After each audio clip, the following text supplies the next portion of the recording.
Hey, welcome to the Friday show presented by Woodbine. It is closing weekend of the Woodbine meeting. I'm joined today by bloodstock editor Joe Nevills, who's got a friend with him, it looks like. Yes, that's our intern Apricot. Okay, unpaid intern. Yes, of course. And by news editor Chelsea Hackbarth. Welcome to the Friday show, Chelsea. It's been a while. It has been a while. So I mentioned this is closing weekend. New post times for the final 3 days: 1:20 p.m. on Friday, 12:55 p.m. Saturday and Sunday at Woodbine. Everything goes. It's like a fire sale. Mandatory payouts across the board. No carryovers after Sunday. So get your past performances printed out or put them on your iPad or phone and get in there. Some other big news from Woodbine this week. The Queen's Plate, with the death of Queen Elizabeth in September, is now the King's Plate in honor of King Charles. It's hard to say King Charles since he's been Prince Charles for about 60 years. King Charles III, the 2023 King's Plate, I think I may just call it the plate, will be run August 20. Woodbine has some information at woodbine.com on their website. Also, a video that they rolled out that was pretty interesting on the new name and the tradition of the plate. So, what do you guys think of the Queen? There I go. I said it. The plate being run in August. They moved it because of the pandemic in 2020, and it stayed there since then. Used to be run in June. I like it. I think it's something that gives that part of the calendar something to pay attention to. It gives horses that would have been running on the Triple Crown Trail a little time to rest up, recuperate, and refocus themselves for the Queen's Plate, for the King's Plate, and the rest of the Triple Crown races, should they choose to do so. Last year, we didn't really get that, but, I feel like in previous years, we potentially could have gotten that if horses would have had that little extra time to get themselves right and run for good money up in Canada. And on a very selfish note, Natalie and I spend a few weeks up in Saratoga every year. And last year's it was the Queen's Plate then. Last year's Queen's Plate fit in very nicely where we could, make that into one single fluid trip. And really what's important here is what's easiest for me. So I'm a big fan. Yeah. I like it too. It's a time of the year that nobody else is really looking at 3-year-olds, or no other countries especially, and it gives me a little bit of a chance to sort of refocus on what's going on up there instead of the rest of the world. I don't know about that. Isn't that right around the time of the Travers Stakes at Saratoga? Well, as Ray Paulick says, that's just another Derby. So yeah, I may be in the minority. I thought June was a good time for the Queen's Plate. For the plate, I don't really know what went into the decision. It's hard to find a spot in the calendar when there's not something going on. But I thought post-American Triple Crown was a pretty good time for it, and it happens now during Saratoga and Del Mar, where so many American fans are really obsessed with those two meets. But we wish them well having the King's Plate in August. There you go. You got it. So, Chelsea, you've got a book out, and that's what we're here to talk about. In Pursuit of Excellence, the stories of Rood Riddle veterinarians. My first thought is, you've had time to write a book. I guess we haven't given you enough to do as news editor. Great. Thanks, Ray. No, many of these hours of writing occurred between the hours of 10 p.m. and 3 a.m., much to the displeasure of my longtime roommate. Hence, she is duly credited in the acknowledgments for the any irritation my self-mumbling / yelling may have caused late at night while she should be sleeping. So tell me, how did this come about? And this is your first book, and what was the process like? Well, Dr. Riddle asked Natalie to write it, and you do actually give Natalie too much work to accomplish a book, at the same time as working for you. So she passed the offer on to me, and Dr. Riddle and I chatted back and forth a little bit, made a deal, and here we are. 2.5 years later, give or Has take. it really been that long? It took 2.5 Oh, years. you know what? You're right. That was in 2020, I think. So maybe only 1.5 years later. Yeah, Who either knows? way, Time is relative. It's fine. time is a flat circle. Tell us a little bit about the concept of the book. Like, who was interviewed for this? How many vets were interviewed? What's kind of the format? So each chapter focuses on a different veterinarian. Each of them is a shareholder in the Rood Riddle Equine Hospital. So it goes back to the very beginning, starting with Dr. Rood, Dr. Riddle, Dr. Pierce, Dr. Embertson. It was actually really interesting to me to talk to these guys who in the mid 80s basically worked out of their garage and then decided, you know what, we're going to build a little hospital and it's going to be great. And they didn't have any money. They had like $1,000 a piece, and they convinced the bank and some of their clients to back them to build this hospital. And now it's, one of the premier equine hospitals in the world. I don't know that I have that level of gumption to just, let's build a hospital. It'll be great. What year did they actually? When did the hospital open for the first time? I knew you were going to ask that. 86. Okay. Yeah, 86. I'm checking my book. Interesting timing. The North American foal crop peaked at over 50,000 foals, I believe, in 1985. Interesting. So it was. Well, it was actually a foal that encouraged Dr. Rood to build a hospital. They had a sick foal, and Hackbarth at the time did not take foals. They just didn't have the facility for it, and so they had to take the foal over to the Woodford Animal Hospital, and they put it on a human ventilator for, I believe, 10 days, and it lived and actually went on to win a race. And Dr. Rood decided he wanted to build a foal clinic. So Dr. Riddle was like, well, maybe, to finance the foal clinic, we should also do surgery on big horses, just a thought. So they opened it without even having a surgeon. And then they hired Dr. Embertson from Ohio State, and things took off. It's full of stories like that. Like Dr. Pierce was the fourth person on the team, and he joined up because Dr. Riddle wrote a note on a torn off corner of yellow legal paper. I'm sorry, no, Dr. Rood wrote the note on a corner, just yellow legal paper, and stuck it up on the bulletin board at AAP, and was like, associate veterinarian needed. And then he called the number on the piece of legal paper. And then now he's worked there since 85, I believe. So, it's kind of like how I got my job with you, right? Yeah. You remember that? Do you remember that at all? I do. Feel free to share.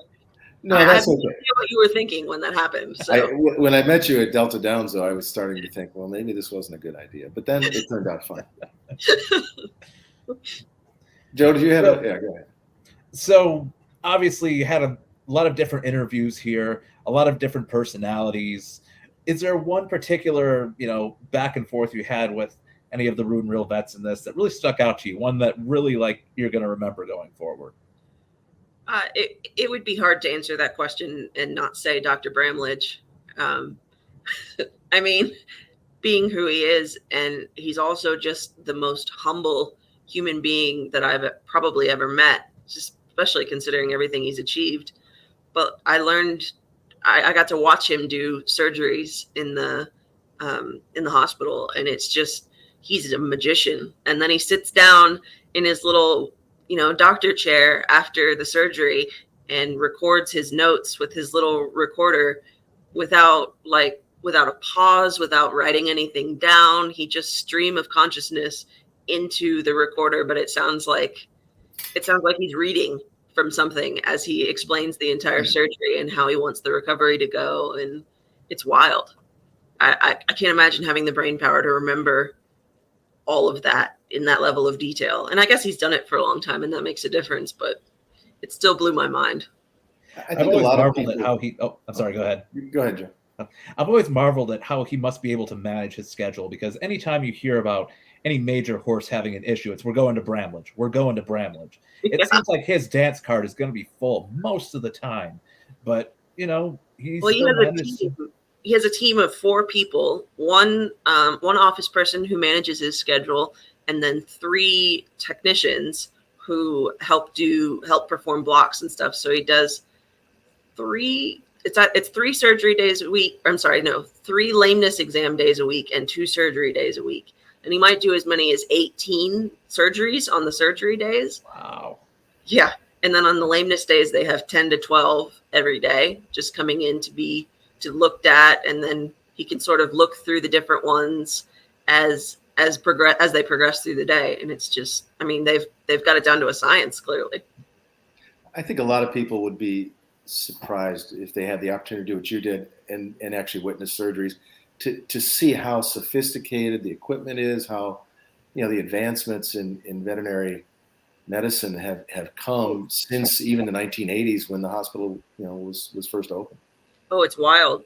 Well, and one of the things that stuck out to me is Bramlage actually was turned down for a residency his first year, which I did not know. And I was like, can you imagine being the doctor the veterinarian that said, no, we don't want Larry Bramlage. Oops. Kind of seems like cutting Michael Jordan from the junior varsity team. Right. And then, so he worked construction for a year. And it was actually that job working construction that gave him the idea for fetlock arthrodesis, because the way a crane is, I didn't really understand the analogy, I'll be real honest, but the way a crane works and there's sort of like leverage and support. And all that, Yeah, that, and math, science, etc. And so that's how one of the ways he came up with his procedure to fuse the joints in the horse's lower leg. And it saved a tons of horses' lives. And then it was, he got involved with Lloyd's of London, the insurance company, and they hired him to come either oversee or perform every single life-saving surgery on these breeding prospects because he was the one who could do it first. Wow. So, yeah. Well, and then the other thing that he did, it's not all about Bramlage, the book, but this was what was interesting to me. He performed surgery on Personal Ensign after her first 2 races. Yeah. Mm-hmm. She fractured a hind pastern. Let me double check that. Yeah. And he put a couple screws in it. And that was and she came back and won, however many more grade 1 races, record setting, etc. And that was the first time a racehorse had really come back from surgery, and trainers started to be like, oh, surgery isn't a career ender. And now it's no big deal for a racehorse to come back from a fracture or whatever.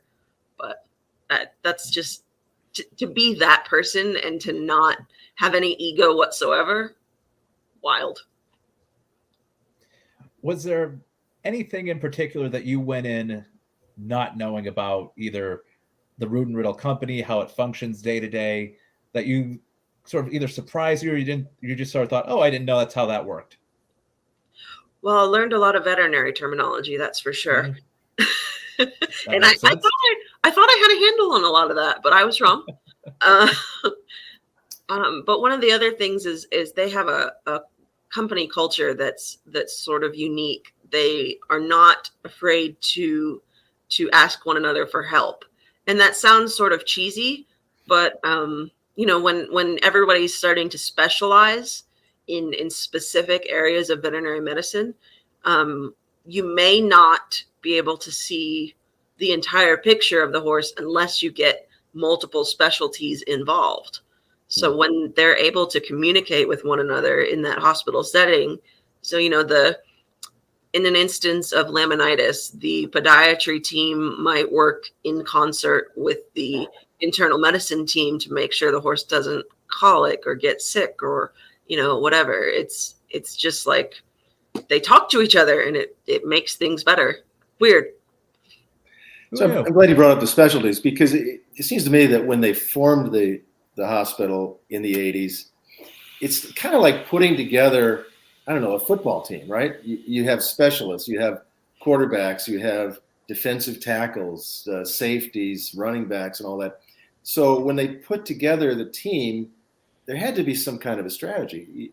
I mean, you can't have 10 quarterbacks on one team, and you can't have 10 surgeons or 20 surgeons at one hospital. You have to find everybody's niche, right? Absolutely. And Dr. Riddle is an absolute magician when it comes to hiring people.